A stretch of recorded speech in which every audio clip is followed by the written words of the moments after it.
안녕하세요. 오늘 저희가 함께 살펴볼 내용은 한우리 교회 담임 목사님의 최근 룻기 설교입니다. 네, 룻기 1장 15절에서 18절을 중심으로 믿음은 결단이다.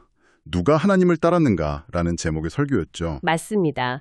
교회 성도분들이 설교의 핵심 메시지를 다시 한번 좀 편안하게 되새기실 수 있도록 저희가 정리해드리려고 합니다. 설교 전체가 사실은 하나의 큰 질문을 던지고 있는 것 같아요. 어떤 질문이죠? 바로 나는 지금 어디로 가고 있는가 하는 질문이죠. 불신앙의 어떤 익숙한 땅에 머물러 있는지 아니면 하나님께로 방향을 틀고 있는지. 영적인 방향 전환. 그게 핵심 키워드군요. 그럼 그 여정을 한번 차분히 따라가 볼까요? 네. 설교는 먼저 나오미의 귀한 결정부터 시작합니다. 모든 것을 잃은 그 슬픔 속에서 모압을 떠나기로 한 것. 모압이 영적으로는 어떤 불신앙의 땅? 그런 상징적인 의미가 있다고 하셨죠. 그렇죠. 거기를 떠나서 미드의 땅, 유다 베들레헴으로 돌아가기로 결심한 것을 설교에서는 회복의 첫걸음이라고 보더라고요. 단순히 이사하는 게 아니라 그 이상의 의미가 있다는 거네요. 네, 불신앙에서 신앙으로, 죽음에서 생명으로 나아가는 그런 영적인 방향 전환. 이걸 이제 회개, 히브리어로는 슈브라고 하죠. 돌아감. 그 돌아감이 중요하군요. 근데 왜 돌아가려고 했을까요? 그냥 막막해서가 아니라? 중요한 계기가 있었죠. 여호와께서 자기 백성을 돌보셔서 양식을 주셨다는 소식을 들었기 때문이라고 설교는 짚어줍니다. 그 소식이 희망이 되었군요. 네. 여기서 이제 중요한 통찰은 결국 우리 인생을 돌보시는 분은 하나님 한 분뿐이라는 거. 사람은, 어떤 환경은 우리 구원자가 될 수 없다. 그래서 보이는 것에 흔들리지 말고 하나님만 바라봐야 한다. 이런 메시지였군요. 맞습니다. 그런데 이제 유다로 돌아가는 길에서 좀 뜻밖의 장면이 나오죠. 나오미가 두 며느리에게 권하는 말. 그 장면이요. 모압으로 다시 돌아가라고 하잖아요. 며느리들 앞날을 생각하면 인간적으로는 배려처럼 보이기도 하고요. 그렇죠. 표면적으로는 정말 지극한 배려인데 설교에서는 이 부분을 좀 다르게 보더라고요. 영적인 관점에서요. 영적으로는 어떻게 보시던가요? 영적으로는 좀 아쉬운 판단이었다고 해석합니다. 왜냐하면 그 권유가 결국 며느리들을 다시 자기 백성과 자기 신들에게로 그 익숙한 불신앙의 세계로 돌려보내는 결과가 되니까요. 그렇군요.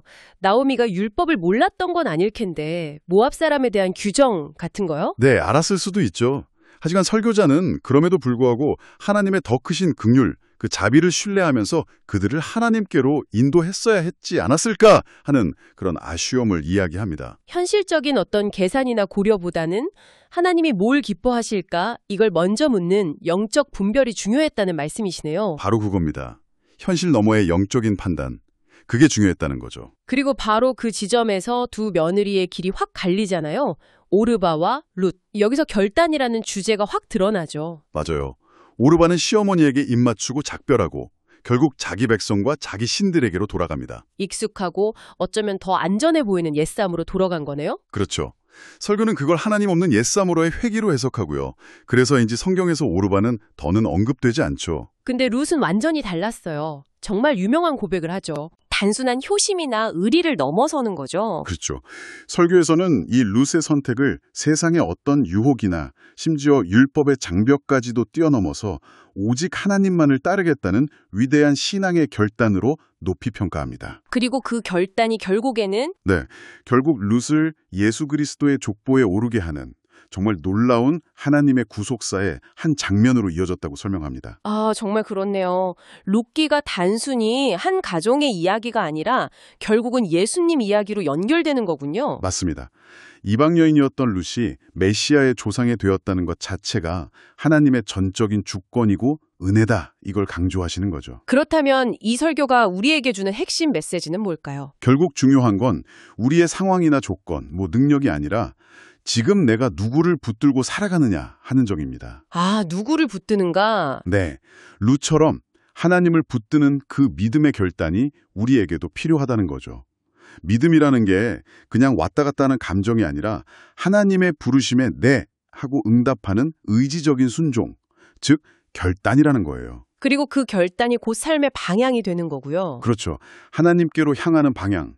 오르바는 익숙한 과거로 돌아섰지만 룻은 불확실해도 믿음의 미래를 선택했고 그 차이가 모든 걸 바꿨다는 거죠. 네, 그럼 오늘 이 설교 말씀은 결국 지금 이 방송을 듣고 계신 여러분 각자에게 묻고 있는 것 같습니다. 네, 맞아요. 여러분은 지금 어디에 서 계십니까? 여전히 불신앙과 세상의 가치가 익숙한 그 모압 땅에 머물러 계시겠습니까? 아니면 때로는 어렵고 낯설지라도 믿음의 땅 유다를 향해서 발걸음을 옮기시겠습니까? 설교자께서는 하나님은 돌아오는 저를 절대로 외면하지 않으신다고 이사야서 말씀을 인용하시면서 용기를 주셨어요. 이사야 55장 7절 말씀이죠. 악인은 그의 길을, 불의한 자는 그의 생각을 버리고 여호와께로 돌아오라. 그리하면 그가 긍휼히 여기시리라. 네. 그래서 우리가 회복해야 할 신앙이 무엇인지, 또 버려야 할 모압의 삶의 방식은 무엇인지 좀 깊이 생각해보고 결단하라고 권면하십니다. 매일 말씀을 보면서 하나님은 뭘 기뻐하실까? 이걸 진지하게 묻는 삶, 그게 바로 영적인 선택을 가능하게 하는 길이다. 이렇게 마무리하셨죠? 네. 여러분은 오늘 어떤 방향으로 발걸음을 내디디시겠습니까? 그 질문을 마음에 품고 한 주간 살아가시면 좋겠습니다.